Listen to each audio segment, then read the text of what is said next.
My mill grabbed my passport and set it on fire. The passport quickly burned and turned completely black. Haha, now you can't go to Hawaii, can you? LOL. Mill, what are you?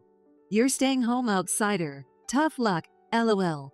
My Mill and Ryan must have planned this from the beginning because they were both grinning at me.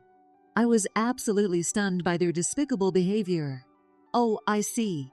So this is the kind of petty thing you were plotting all along? I had considered the possibility, but I never thought it would go this far. They looked at me triumphantly, chuckling with malicious glee. And that's when I told them the truth. My name is Eloise Wilson, 29 years old. I studied languages at university and obtained my teaching license. After graduation, I started working to promote English language and culture overseas. The organization I belong to sends us abroad for various activities. Once dispatched, you cannot return for several months. When I first started this job, I honestly thought I was out of touch with marriage. But when I came back to the US at 26, I met Ryan, who would later become my husband. Since my work involves traveling between the US and overseas, I can only see him for a few months when I'm in the US. When I'm dispatched abroad, we're apart for months, keeping in touch through phone calls and emails. 2 years passed like this, and I got married at 28. Even now, a year into our marriage, I spend half the year overseas, so we live apart. Despite that, I am deeply grateful to him for choosing to marry me. Right now, I am on my way home from the airport. Today is the day I get to see my husband for the first time in 5 months. Despite being tired, my steps are light, and I naturally walk faster. When I arrived, Ryan wasn't home yet, so I started tidying up the messy house. I always tell him to keep it clean. Well, it can't be helped. Normally, this would lead to an argument, but today I can overlook it. After all, I'm seeing him for the first time in 5 months. While I was cooking, I heard the front door open, and Ryan walked into the living room. I quickly ran to him. Ryan, welcome back, and I'm home. Oh, Eloise, you're back today? Welcome home. What's with that reaction? We haven't seen each other in 5 months. I'm so used to this kind of lifestyle, I guess it doesn't faze me anymore. LOL. Oh, you're such an unromantic guy. I'm exhausted. Is dinner ready? I just finished cooking, so let's eat together. Having dinner with him for the first time in months felt like the best meal in the world. Usually, that would be enough to make me happy, but on this day, I felt a slight sense of unease. Hey Ryan, why are you staring at your phone all the time? What? Is that a problem? It's not that, but we haven't seen each other for 5 months, and you're just looking at your phone without talking to me. We've been texting and calling all this time, so there's nothing new to talk about now, right? Maybe, but still, we finally get to see each other after so long. Frustration crept into my voice, making me sound harsher than intended. My tone must have angered him because he slammed his phone on the table and glared at me. Listen, you just had to sit on a plane, but I'm exhausted from work. Got it? Wait a minute, I rushed to catch a flight right after work too, and now? I didn't ask you to rush back, did I? You came back on your own. You don't have to say it like that. I just wanted to see you as soon as possible. I told you I didn't ask for it. If you're going to be so condescending, why didn't you come back in the first place? You're so annoying. Ryan banged the table and stood up abruptly. He left the living room without touching his dinner. What's with him? Why is he being so cold? I thought he'd be happy to see me after so long. Was it just me who felt that way? Was rushing back home for nothing? Tears welled up and fell onto the table. This reunion after months apart turned out to be much sadder than I had imagined. The next day, his attitude didn't change. When I greeted him with a good morning, he responded with a cold stare. Must be nice for you, Eloise. You get to laze around at home while you're here. That's not true. I have to compile reports on my activities and review materials for the next training. There's a lot to do. Either way, it's something you can do at home, right? I'm really jealous that you get to spend half the year at home. I wish I had a job that easy. Don't say it like that. I'm a company man and I have to go to work. You stay at home and relax. What? Wait, Ryan. Ignoring my call, he left the house. We had arguments while dating, but he'd never been this sarcastic. I was bewildered by his sudden harshness. His words lingered in my mind. so I threw myself into work, cleaning the house in between reading job-related materials. I had just finished vacuuming and changing the sheets when my phone rang. When I checked the screen, it was Mill's name. With a sense of dread, I nervously answered the phone. "Hello, this is Eloise." "It's been a while, Eloise. Ryan told me you came back yesterday?" "Yes." "And I heard you said something to upset him? He was quite angry." "I'm sorry, but I don't think I did anything to trouble you, Mill. Just listen, dear. I've been thinking, how about a family trip?" "What?" Surprised, I couldn't help but respond in a dumbfounded voice. Ignoring my reaction, Mill continued. "Your Phil and I were talking about going to Hawaii. Ryan wanted to join us." "I see. And since you're used to traveling abroad, could you handle the hotel reservations and such?" "Me? Yes, or can't you fulfill a request from your Mill?" I felt her voice grew colder. She didn't truly want me on the trip.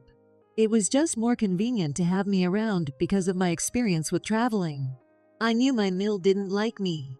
From the moment we first met, when I introduced myself as Ryan's fiancée, she was nothing but unpleasant. Even now, a year into our marriage, nothing has changed. While I was working overseas, I often received messages from her.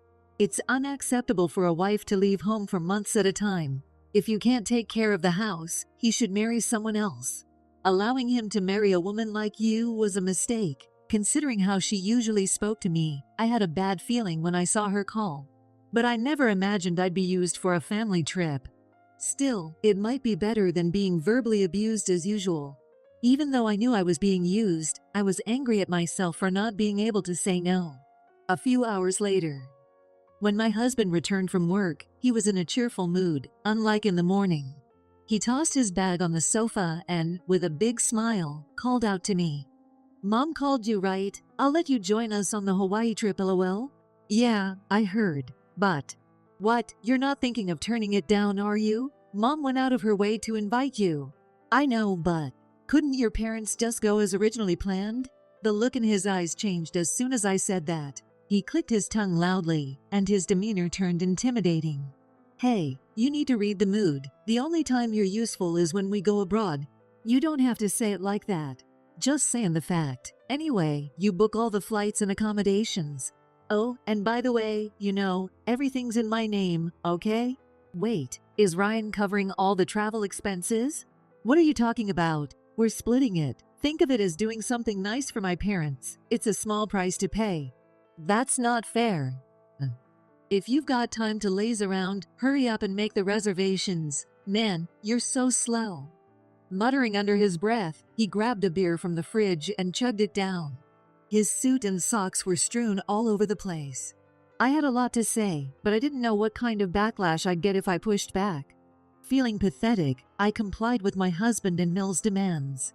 As my husband had asked me to do, I made all the arrangements for flights and accommodations for our trip to Hawaii. On the day of the trip, we planned to head to his parents' house first, then go straight to the airport. A few days before the trip, I woke up in the middle of the night to find my husband wasn't beside me. I walked to the living room and heard his muffled voice. He was on the phone with someone. Yeah, don't worry. I'll be there first thing in the morning as planned. Just make sure you handle the passports, okay?" "Yeah." "I can't wait for Hawaii. When we get back, I'll introduce you to her, lol." Certain phrases caught my attention. Passports and introduce her. Since he was calling her mom, it was definitely Mill on the other end. There was clearly something going on between him and my Mill. There's definitely something up. The whole idea of inviting me on this trip never sat right with me.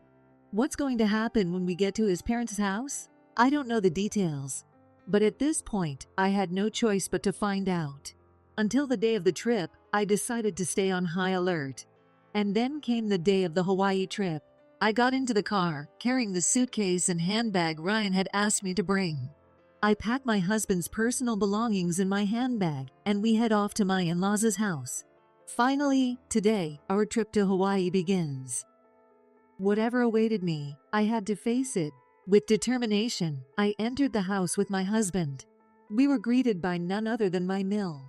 "Oh, Eloise, welcome." "Mill, it's been a while."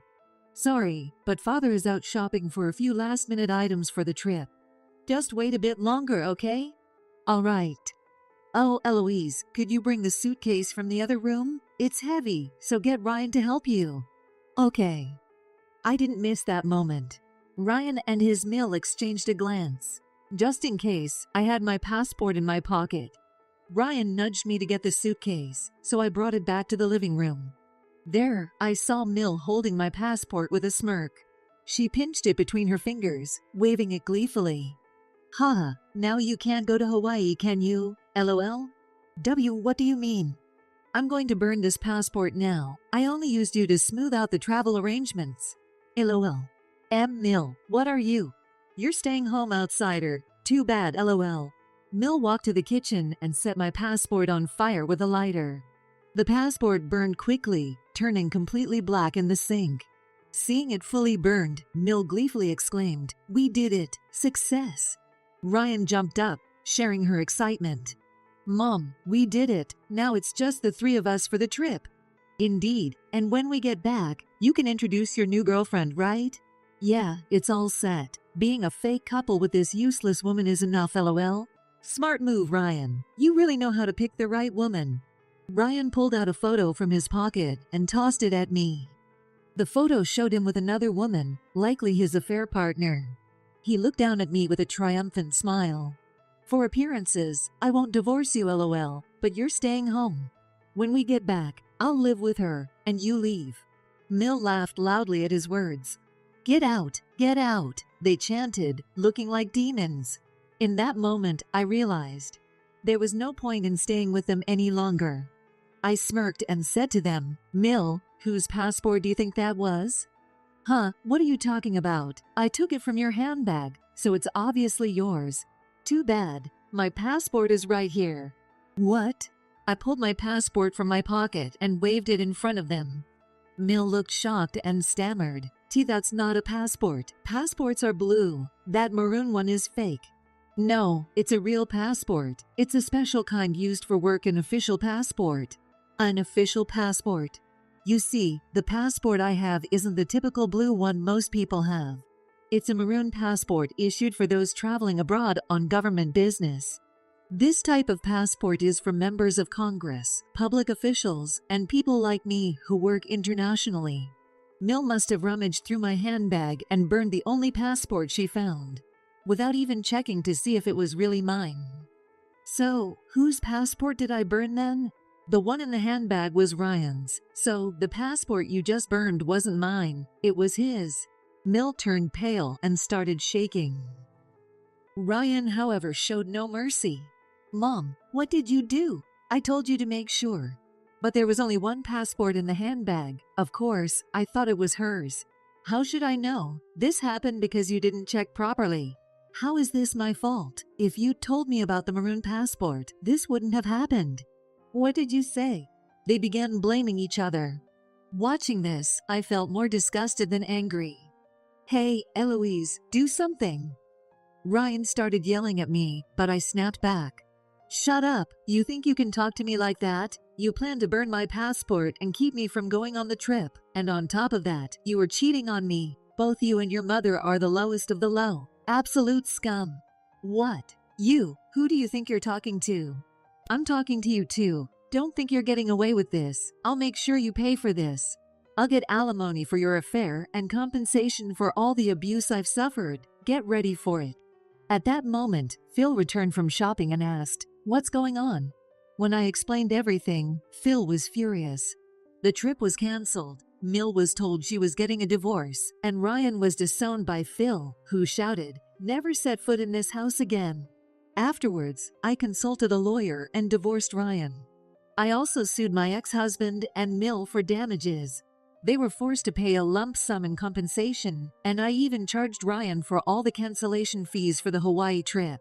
Since neither of them were the type to save money, they had to take out loans to pay everything back. I heard that Ryan now takes care of his abandoned mill. His mistress left him, and he and Mill are struggling to make ends meet. As for me, I used the compensation to move. Now, I live alone in an apartment near the airport, enjoying my freedom. I went through a lot with the cheating and the abuse. But now, I can live freely and happily, so I guess it all worked out in the end. From now on, I plan to continue traveling to various countries and sharing American culture with many people.